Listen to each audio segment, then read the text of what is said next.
தந்தி தொலைக்காட்சி நேயர்களுக்கு வணக்கம். நல்லதை சொல்வோம், நல்லதை செய்வோம், நல்லதே நடக்கும். இன்று 11/9/2024 புதன்கிழமை.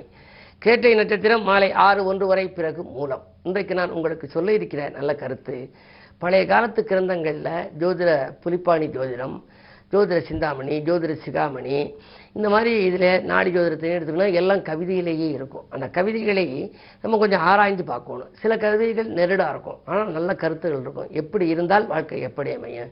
ஜோதிட சாஸ்திரம்ங்கிறது ஒரு பெரிய கடல். அந்த கடலில் மூழ்கி முத்தெடுக்கிறதுங்கிறது ரொம்ப சிரமம். அப்படி எடுத்து அதில் உள்ள அந்த சில கருத்துக்கள் சொல்கிறத நான் ஒரு எளிய நடையில் உங்களுக்கு கவிதையாக்கி சொல்கிறேன். ஏன்னா இது மாதிரி இந்த கவிதைத்துறை தெரிஞ்சவங்க கவிதையாக்கி சொல்கிற போது மனதில் நிற்கக்கூடிய விதத்தில் இருக்கும். அந்த காலத்தில் அதனால தான் எந்த கருத்துக்களை சொன்னாலும் பழமொழி வாயிலாக சொன்னார்கள். மகம் ஜெகத்தை ஆளும், பரணி தரணி ஆளும், அப்படியெல்லாம். அது மாதிரி ஒருத்தர் பெரிய கணித நிபுணராக இருக்கணும் அப்படின்னா, வேத விற்பனராக இருக்கணும் அப்படின்னா, தர்க்க வல்லுநராக இருக்கணும்னா ஜாதகம் எப்படி இருக்கணும்? நீங்கள் உங்கள் ஜாதகத்தை எடுத்து வச்சு பாருங்கள். 2 குடையோன் புதன் உச்சம், 2 குடையோன் புதன் உச்சம், இலக்கினம் தன்னில் குரு நிற்க. முதல்ல பாடலை சொல்கிறேன். 2 குடையோன் புதன் உச்சம், இலக்கினம் தன்னில் குரு நிற்க, உரைக்கும் 8ஆம் இடந்தனிலே உன்னதமாக சனி இருக்க, பரந்த உலகில் சாஸ்திரங்கள் பலவும் கற்று தேர்ந்தவனாம். இந்த உலகத்திலே பல சாஸ்திரங்களை கற்று தேர்ந்தவனாம், அறிஞன் தர்க்க வல்லுனனாம், ஆகம விதிகளும் கற்றவனாம்னு சொல்லி அந்த பாடல் உண்டு. அதாவது 2 குடையோன்கிறது ஜாதகம் நீங்கள் சிம்ம லக்கணம்னு வச்சுங்க. 2 குடையோன் புதன், அந்த புதன் உச்சம் பெற்றிருக்கணும். அந்த 2ஆம் இடமே புதனுக்கு உச்ச வீடு. 2 குடையோன் புதன் உச்சம், லக்கினம் தன்னில் குரு நிற்க. லக்கினத்தில் குரு நிற்கணுமா? இப்படி நின்று 8ஆம் இடத்துல என்ன இருக்கணும் அப்படின்னா சனி இருக்கணுமா. உரைக்கும் 8ஆம் இடம் தன்னிலே உன்னதமாக சனி இருக்க, பரந்த உலகில் சாஸ்திரங்கள் பலவும் கற்ற வல்லுவனாம். ஏராளமான சாஸ்திரம் கற்றிருப்பாராம். ஆய கலைகள் 64 ஏய உணர்விக்கும் என்னம்மை தூய உருப்படிங்கு வாழ் உள்ளத்தினுள்ளே இருப்ப இங்கு வராது இடர்னு ஒரு பாடல் உண்டு சரஸ்வதிக்கு. அந்த ஆயகலைகள் 64 கற்றவனாக இருக்கக்கூடிய ஒரு வாய்ப்பு யாருக்கு வரும் அப்படின்னா, 2 குடைய புதன் உச்சம் பெற்றிருக்கணும். வாக்கு ஸ்தானாதிபதி 4ம் 2ம், அதாவது ஆளும் வேலும் பல்லுக்குருதி, 4ம் 2ம் சொல்லுக்குருதிங்கிறான். அந்த 2ஆம் இடம் தான் புதன் உச்சமாக இருக்க வேண்டும்.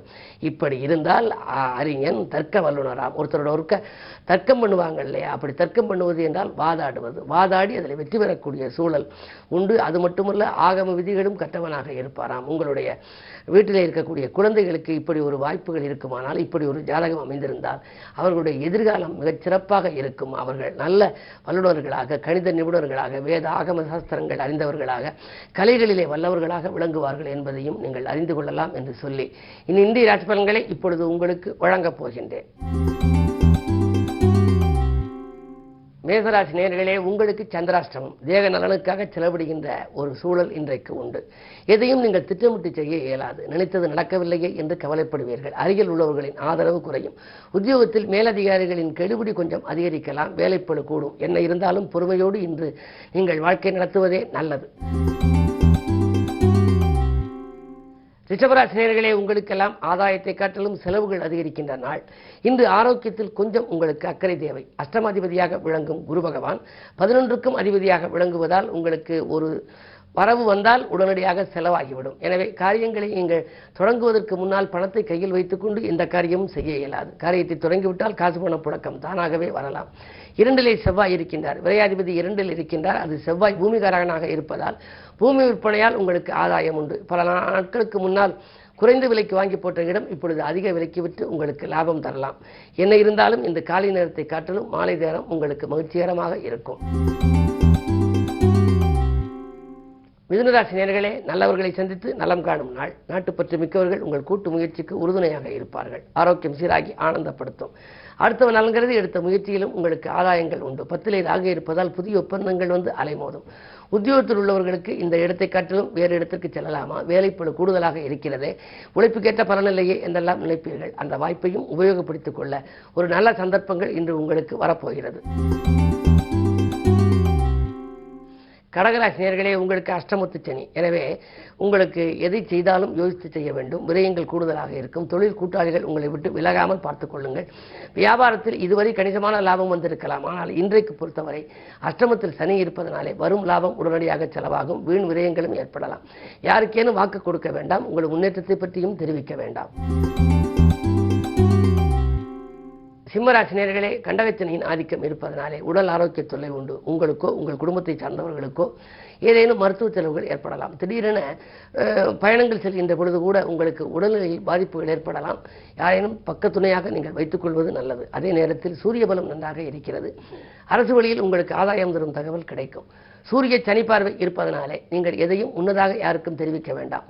உங்கள் முன்னேற்றத்தை பற்றி உடன் இருப்பவர்களிடமோ உடன் பிறப்புகளிடமோ அல்லது உத்தியோகத்தில் உடன் பணிபுரிபவர்களிடமோ தெரிவித்தால் அது நடப்பதில் சில சிக்கல்களும் சிரமங்களும் வரலாம். கவனம் தேவை. உங்கள் வாழ்க்கை ரகசியங்களை மனதிற்குள்ளேயே வைத்துக் கொள்ள வேண்டிய நாள் இந்த நாள். கன்னிராசி நேயர்களே, ஜென்மத்தில் கேது, ஆன்மீக நாட்டம் அதிகரிக்கும். இன்று கிழமை புதன் என்பதனாலே பெருமாள், அனுமன், இலக்குமி இந்த வழிபாடுகளை மேற்கொள்ளுங்கள். வாகனம் வாங்க எடுத்த முயற்சி வெற்றி பெறும். பழைய வாகனங்கள் பழுதாகி செலவு வைக்கிறது என்று நினைத்தவர்கள் புதிய வாகனம் வாங்க அடிபட்டிருப்பீர்கள். அந்த வாகனம் வாங்கும் முயற்சி கைகூடும். வள்ளல்களை இல்லம் தேடி வந்து உதவிக்கரம் நீட்டுவார்கள். அயல்நாட்டிலிருந்தும் அழைப்புகள் வரலாம். துலாம் ராசி நேயர்களே, ஏங்கி நின்ற நிலை மாறி எதிரிகளை வெல்லும் நாள். இல்லம் கட்டி குடியேற வேண்டும் என்ற முயற்சி வெற்றி பெறும். 9 செவ்வாய் இருக்கின்றார். உடன் இருப்பவர்கள் உடன் பணிபுரிபவர்களோடு கொஞ்சம் அனுசரித்து செல்ல வேண்டிய நேரம் இது. அது மட்டுமல்ல, உங்களுக்கு கடன் சுமை கொஞ்சம் கூடுதலாக இருப்பதில் இன்று கொஞ்சம் பாதிக்கு மேல் குறையலாம். பாகப்பிரிவினர்கள் சுமூகமாக முடியும். அரசல் புரசலாக இருந்த அண்ணன் தம்பிகள் உறவோடு இன்று வந்து பாகப்பிரிவினைக்கு ஏதாவது வழிபிறக்குமா என்று யோசிப்பீர்கள். அதே நேரத்தில் குரு அஷ்டமத்தில் இருக்கின்றார். அலைச்சல் உண்டுதான் என்றாலும் நீங்கள் எதிர்பார்த்த அளவுக்கு ஆதாயம் கிடைக்காவிட்டாலும் ஓரளவேனும் உங்களுக்கு கிடைக்கும். காலை நேரத்தை காட்டிலும் மாலை நேரம் மகத்துவம் தருகின்ற வாய்ப்பு உண்டு. விருச்சிக ராசி நேயர்களே, ராசியிலேயே சந்திரன் குரு பார்க்கின்றார். குருச்சந்திர யோகம் உண்டு. குருச்சந்திர யோகம் இருந்தாலே வசதி வாய்ப்புகள் பெருகும், வருமானம் உயரும், வரன்கள் வாயில் தேடி வரும். அருகில் இருப்பவர்களால் ஆதாயம் தரும் தகவல் கிடைக்கலாம். தொழில் கூட்டாளிகள் உங்கள் முன்னேற்றத்திற்கு உறுதுணையாக இருப்பார்கள். கையிருப்பு கரைந்ததே என்று கவலைப்பட வேண்டாம். கரைந்த கையிருப்புகளை மீண்டும் ஈடுகட்டுவீர்கள். வியாபார போட்டிகள் அகலும். விறுவிறுப்பாக தொழில் நடக்கும். இந்த நாள் நல்ல நாள். தனுசு ராசி நேயர்களே, ஆறிலே குரு, ஊரிலே பகை. பகைக்கு மத்தியில் உங்கள் வாழ்க்கை. அருகில் இருப்பவர்களின் அனுசரிப்பு குறையும். அரசு வழியில் கூட சலுகைகள் கிடைப்பதில் தாமதம் ஏற்படலாம். வெளிநாடு செல்ல விரும்புபவர்களுக்கு அதிலும் கூட தடைகள் ஏற்படலாம். பிள்ளைகளாலும் சில பிரச்சனை. பிள்ளைகளுக்காக சில விரயங்களையும் நீங்கள் செய்யக்கூடிய சூழல் உண்டு. முன்கோபத்தின் காரணமாக முன்னேற்ற பாதிப்புகள் ஏற்படலாம். கவனம் தேவை. மகர ராசி நேயர்களே, குரு பார்க்கின்றது. குழப்பங்கள் அகலும். சோதனைகள் விலகி சாதனைகள் படைக்கின்ற நேரம். உத்தியோகத்தை பொறுத்தவரை மேலதிகாரிகளின் மனதில் இடம் பிடிப்பீர்கள். கேட்ட சலுகைகள் உங்களுக்கு கிடைக்கலாம். இதுவரை வராதிருந்த சம்பள பாக்கிகள் கூட இன்று வரலாம். 8 சூரியன் இருப்பதனாலே அரசு வழியில் சில பிரச்சனைகள் வந்து அலைமோதும். கவனம் தேவை. கும்பராசி நேயர்களே, உங்களுக்கு ஜென்மச்சனியின் ஆதிக்கம். ஜென்மச்சனியாக இருக்கின்ற பொழுது நீங்கள் எதையும் திட்டமிட்டு செய்ய இயலாது. திடீர் தாக்குதல்கள் வரலாம். கைவலி, கால்வலி, கழுத்து வலி என்று வரலாம். இனம் புரியாத கவலைகளும் மேலோங்கி நிற்கும். அதே நேரத்தில் குடும்ப சுமையும் உங்களுக்கு கூடுதலாக இருக்கலாம். இருந்தாலும் 2 ராக இருப்பதால் திரண்ட செல்வம் வரும் என்பார்கள். போதிய அளவுக்கு பொருளாதாரம் வந்தாலும் கூட மன நிம்மதி குறைவாகவே இருக்கும். அருகில் இருப்பவர்களிடம் உங்கள் முன்னேற்றத்தை பற்றி தெரிவிக்க வேண்டாம். அது மட்டுமல்ல, தானே தனக்கு எதிரி என்ற சூழ்நிலை உங்களுக்கு உருவாகும் நேரம் இது என்பதனாலே உங்களுடைய முன்னேற்றத்தை பற்றி நீங்கள் உத்தியோகத்தில் உள்ளவர்களாக இருந்தால் கூட சக பணியாளர்களிடம் பகிர்ந்து கொள்ள வேண்டாம்.